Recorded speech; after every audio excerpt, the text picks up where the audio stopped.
शस्त्र उठाना होगा अगर सामने खरदूषण है। उन हिंदुओं के लिए दुनिया के अंदर हिंदू, सिख, बौद्ध, जैनियों पर अत्याचार होंगे, कहां जाएंगे ये लोग? कहां पाकिस्तान में 14% हिंदू, मात्र 2% रह गया। दोस्ती की आड़ में छुरेबाजी स्वीकार्य नहीं और कतई स्वीकार्य नहीं होगा। नमस्कार दोस्तों, मेरा नाम है करण शर्मा और आप लोग देख रहे हैं CFTV। गाजियाबाद में सूरज चौहान की निर्मम हत्या का मामला अभी लोगों के जहन में ताजा है।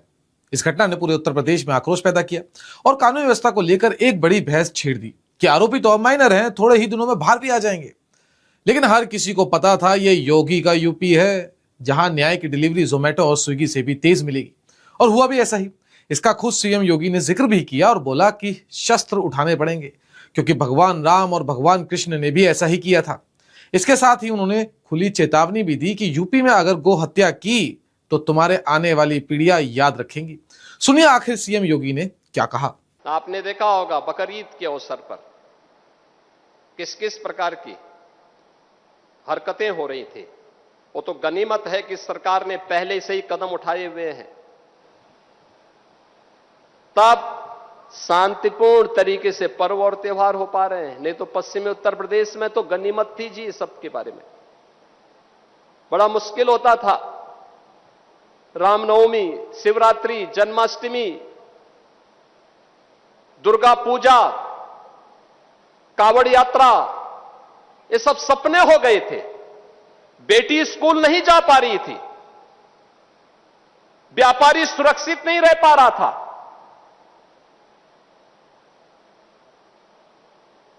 और दोस्ती, कैसी दोस्ती? आपने भी गाजियाबाद में देखा होगा।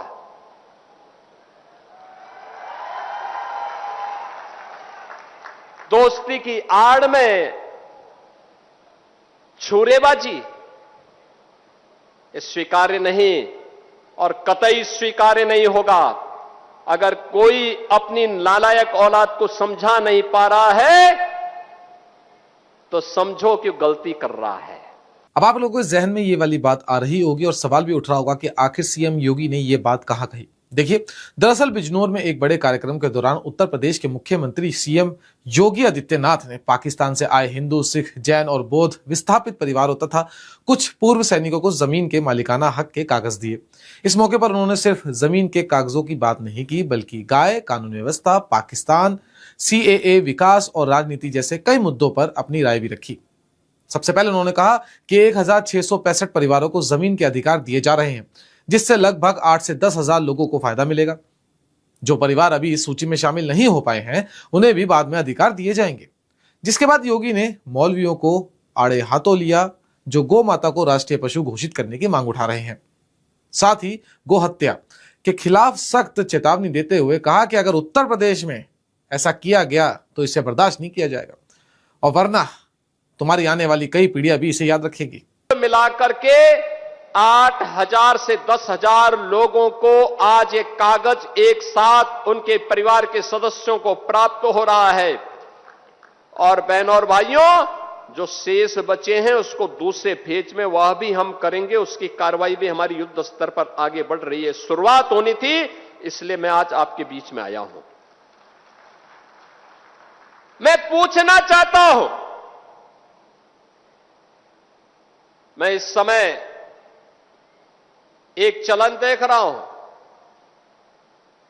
तमाम मौलवी और मौलाना इस समय एक बयान दे रहे हैं, कह रहे हैं गाय को राष्ट्रीय पशु घोषित करो। अबे हमने कहा कि गौ हमारी माता है, जन्म जन्मांतर का नाता है।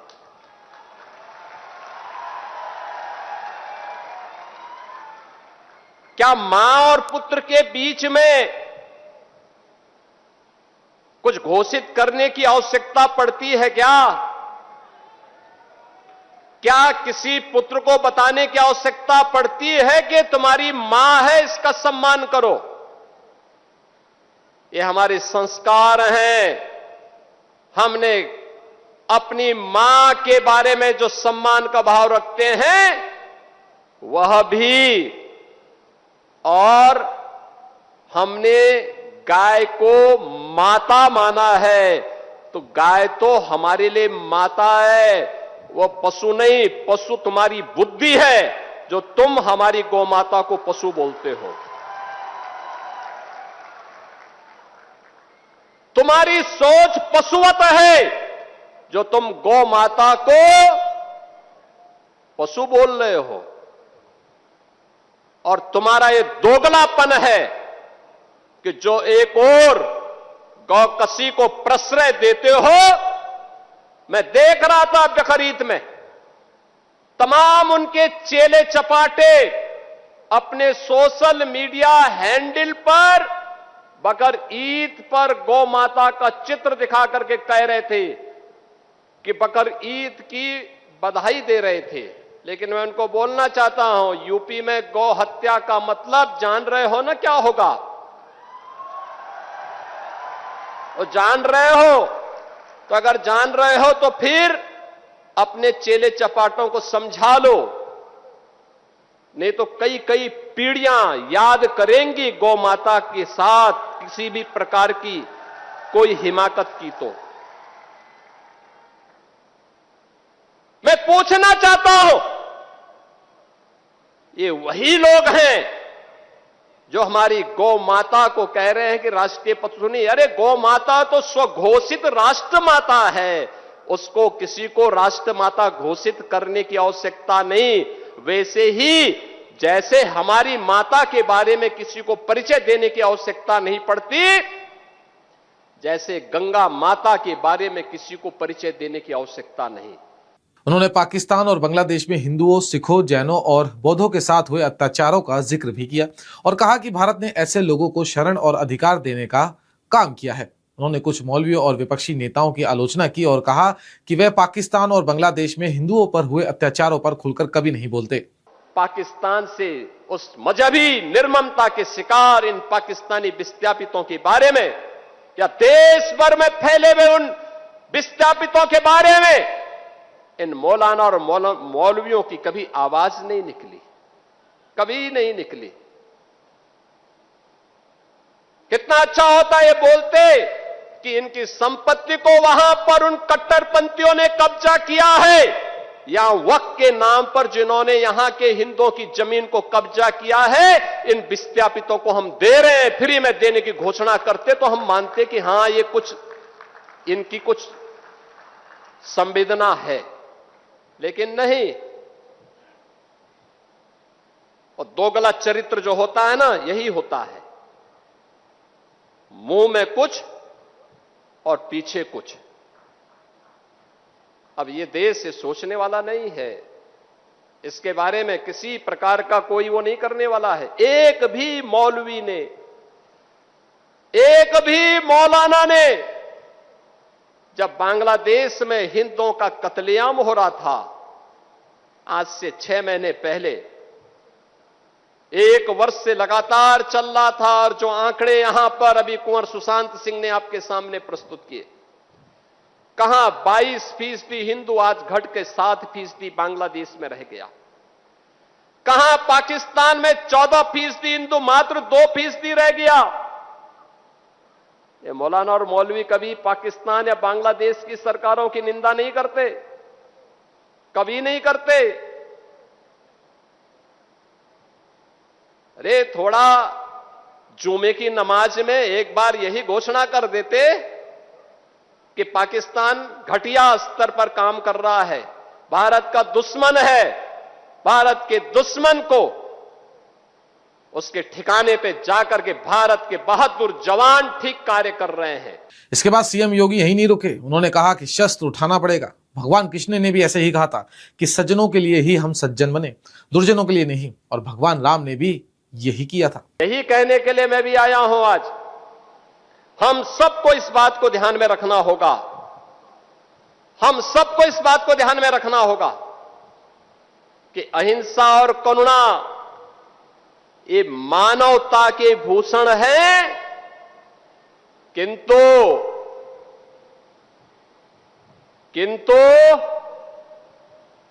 शस्त्र उठाना होगा अगर सामने खरदूषण है। भगवान कृष्ण ने भी यही कहा था, परित्राणाय साधूनाम विनाशाय च दुष्कृताम। सज्जनों के लिए ही हम सज्जन बने, दुर्जनों के लिए नहीं। भगवान राम ने भी वही किया था, निस्सरहीन करो वहीं भुज उठाए प्रणकीन। एक ही लक्ष्य था, इस धरती को राक्षस विहीन कर देंगे, क्योंकि ये ऋषि मुनियों को, सामान्य नागरिकों को, गरीबों को, बहन और बेटियों की इज्जत के साथ खिलवाड़ कर रहे हैं। इनसे लड़ना होगा, इनसे निपटना होगा। देश के खिलाफ द्रोह करने वाले लोगों के प्रति उतनी कठोरता के साथ, उतनी निर्ममता के साथ लड़ने के लिए तैयार होना होगा। इतना ही नहीं, पाकिस्तान से विस्थापित परिवारों की बात करते हुए उन्होंने साफ कहा कि यह मंच वही है जहां से मेरा यह साफ संदेश है कि इतने सालों से कांग्रेस और सपा सब पाकिस्तान के पीड़ित हिंदू, सिख, जैन के लिए सो रहे थे। ये भारत में बांग्लादेशियों को पनाह तो देंगे, लेकिन इन अत्याचारों जो हुए पाकिस्तान में हिंदुओं के ऊपर, सिखों के ऊपर, बौद्धों के ऊपर, इनके ऊपर कभी नहीं बोलेंगे। लेकिन बीजेपी ने इन शरणार्थियों के लिए ही एक्ट पास किया, क्योंकि भारत के अलावा ये और कहां जाएंगे, इनके पास कहां है और दूसरी जगह। और आज का इस समारोह जो यहां पर हो रहा है, बहनों और भाइयों, उसी का हिस्सा है। एक संदेश देने का कार्यक्रम है। ये 1645 परिवार, जिसके माध्यम से लगभग 8 से 10 हजार की आबादी लाभान्वित होने जा रही है। इसमें पाकिस्तान से विस्थापित हुए लोग हैं, जिन्हें आजादी के बाद और आजादी के पहले पाकिस्तान से जबरन निकाल दिया गया, उनकी संपत्ति को कब्जा कर दिया गया। पूर्व सैनिक हैं, जिन्हें यहां पे सरकार ने लैंड आवंटित की थी, लेकिन उस लैंड आवंटन के फलस्वरूप उन्हें कभी यहां पर जो लीज डीड हुई थी, वह उनका मालिकाना अधिकार का हिस्सा नहीं बन पाया। आप सोचो ना, कितना पुराना, 75 साल, 80 साल बीत गए। 25 साल की एक पीढ़ी होती है, 3-3 पीढ़ी चली गई, कोई प्रोत्साहन नहीं। क्या कर रहे थे कांग्रेस के लोग, क्या कर रहे थे सपा के लोग, क्या कर रहे थे अन्य लोग? किसी के मुंह पे, सबके मुंह पे लगाम था। दूसरा, इनके दोहरे चरित्र को देखना हो तो सोचो, यह कार्यक्रम इसलिए संभव हो पाया है क्योंकि देश के यशस्वी प्रधानमंत्री श्री नरेंद्र मोदी जी ने और यशस्वी गृह मंत्री श्री अमित शाह जी ने देश के अंदर सिटीजनशिप अमेंडमेंट एक्ट पास करके सुनिश्चित किया कि पाकिस्तान, बांग्लादेश, अफगानिस्तान, इन सभी देशों में जो भी हिंदू, सिख, बौद्ध, जैनी, इन सबको विस्थापित करके भारत में भेज दिया और भाग करके वे भारत में आए हैं, शरण लेने के लिए भारत में आए हैं। 5 वर्ष से अधिक का समय हो गया है, तो उन्हें हम भारत की नागरिकता देंगे। याद करिए,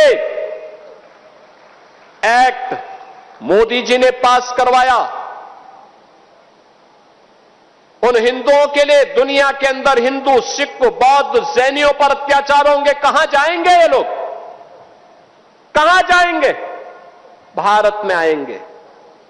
लेकिन भारत में कांग्रेस ने विरोध किया कि नहीं, इनको नागरिकता नहीं मिलनी चाहिए। ये बांग्लादेशी घुसपैठियों को नागरिकता देने वाले पापी हैं। ये भारत के खिलाफ द्रोह करने वाले अपराधियों को सम्मानित करते हैं। भारत का विभाजन करने वाली मुस्लिम लीग के साथ मिलकर के केरल में सरकार बनाते हैं, लेकिन हिंदुओं, सिखों, जैनियों और बौद्धों को मिलने वाले अधिकार में इनको ऐतराज था।